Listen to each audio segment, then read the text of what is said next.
정심은 얼른 생각하기에 탐진치 삼독을 떠난 마음 또는 착한 마음이라 생각할 수 있습니다. 하지만 정심은 텅 빈 마음입니다. 무상무주의 마음입니다. 아상인상중생상수자상이 없는 마음입니다. 모든 법이 평등해서 높고 낮음이 없는 마음입니다. 공의 마음이요, 반야의 마음입니다. 이러한 청정의 마음으로 모든 선을 닦으면 반드시 깨달음을 성취할 것입니다. 좋은 일을 해도 좋은 일을 했다는 마음이나 자취가 남아있지 않을 때 선을 제대로 행한 것입니다. 사람들은 선행을 하면 늘 흔적을 남깁니다. 스스로 자랑하는 것은 물론이고 급기야 생색까지 냅니다. 선행을 하고 자취를 남기지 않기가 쉽지 않은 일이지만 가능하면 참아야 합니다. 마음속으로 일어나는 것까지야 어쩔 수 있겠습니까? 밖으로 드러내지 않아야 합니다. 그랬을 때 우리가 지은 공덕, 조그만 선행이라도 상당히 큰 빛을 발하게 됩니다. 두고두고 내 마음의 창고에 쌓입니다. 그것이 정심행선입니다. 모든 종교는 선을 행하는 것으로 본분을 삼습니다. 헐벗고 굶주린 사람들을 구하는 것도 선행이고, 세상에 적응하지 못해 괴로워하고 불안해하는 사람들에게 위로의 말을 해주는 것도 선행입니다. 사람들은 무심결에 모든 종교는 다 똑같다고 말하는데 결코 그렇지 않습니다. 차원이 다릅니다. 여러 가지 종교 중에서도 불교가 가장 으뜸이고 지상에서 가장 훌륭한 선을 행한다고 자신있게 말씀드릴 수 있습니다. 왜냐하면 인간에 대한 긍정, 생명의 실상을 일깨워 자기 스스로가 부처라는 안목을 열어주고 진리대로 살아갈 수 있도록 이끌어주기 때문입니다. 이 법은 평등에서 높고 낮음이 없다. 또 수보리야, 이 도리는 평등에서 높고 낮음이 없다. 이것이 이름이 최상의 깨달음이다. 나도 없고 남도 없고 중생도 없고 수명도 없는 경지에서 여러 가지 선법을 닦으면 곧 최상의 깨달음을 얻으리라. 수보리를 여러 번 부르니까 미안하신지 부처님께서 또 수보랴 라고 하셨습니다. 미안하지만 또 부를 수밖에 없다는 부처님의 심정이 느껴집니다. 시법이 평등하야 무유고하일세. 이 법은 평등에서 높고 낮음이 없다. 는 이 구절 하나만 건져도 금강경을 공부한 보람이 있습니다.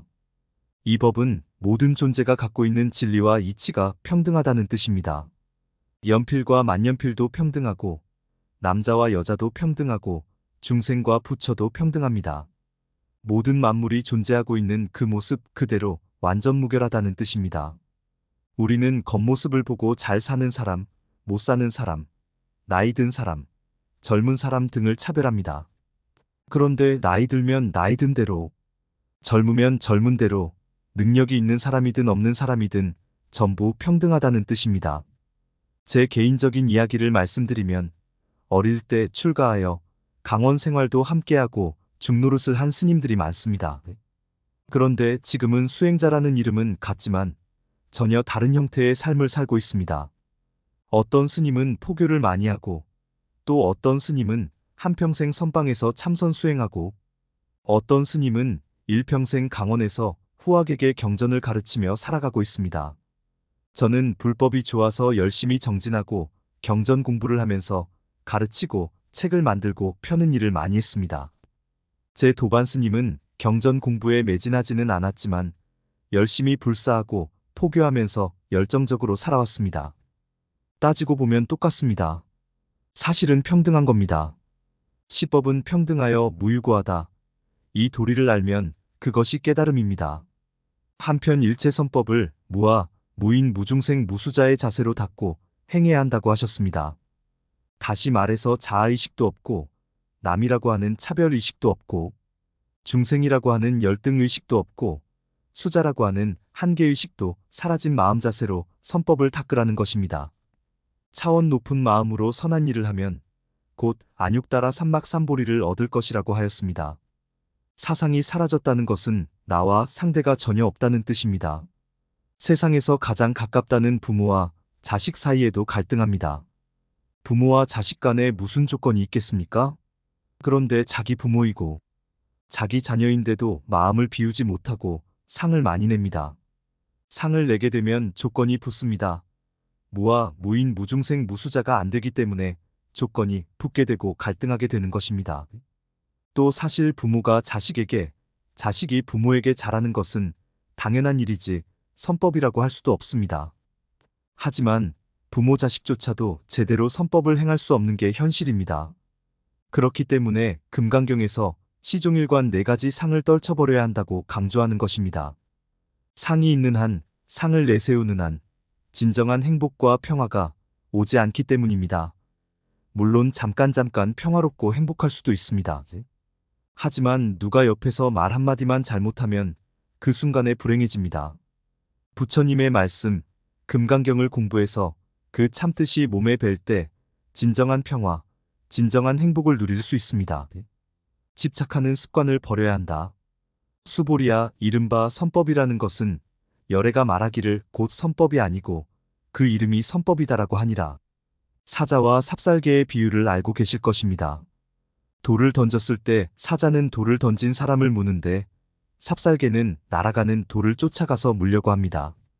삽살개의 어리석음을 비유한 예이지만 우리들도 삽살개처럼 습관적으로 날아가는 돌을 쫓는 경우가 아주 많습니다.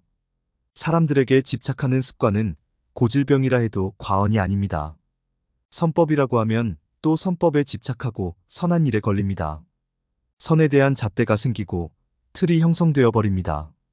선에 대한 집착, 그 흔적을 없애줘야 됩니다. 그래서 즉비선법이 나오는 것입니다. 금강경은 단 2글자, 즉비만 이해해도 80% 이해했다고 할 수 있습니다. 남자도 여자도, 불교도 기독교도 즉비입니다. 일체가 즉비 아닌 것이 없다고 이해하면 금강경의 핵심을 이해하였다고 할 수 있습니다.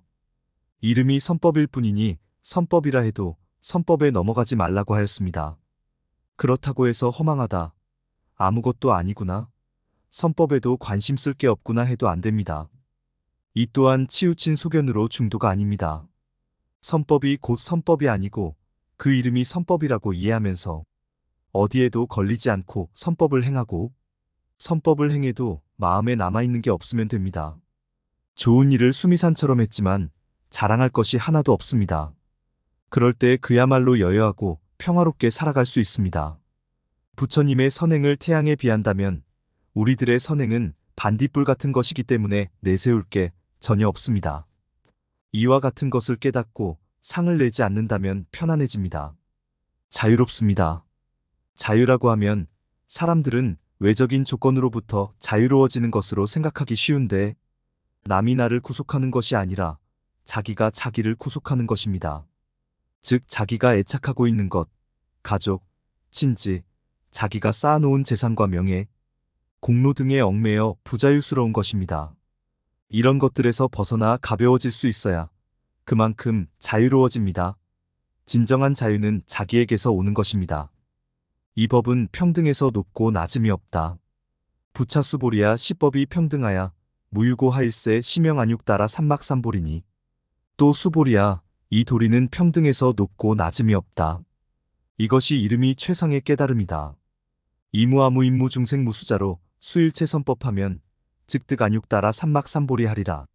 나도 없고 남도 없고 중생도 없고 수명도 없는 경지에서 여러 가지 선법을 닦으면 곧 최상의 깨달음을 얻으리라. 집착하는 습관을 버려야 한다. 수보리야 소원선법자는 열애가 설즉비선법일세 심영선법이니라. 수보리야 이른바 선법이라는 것은 열애가 말하기를 곧 선법이 아니고 그 이름이 선법이다라고 하니라.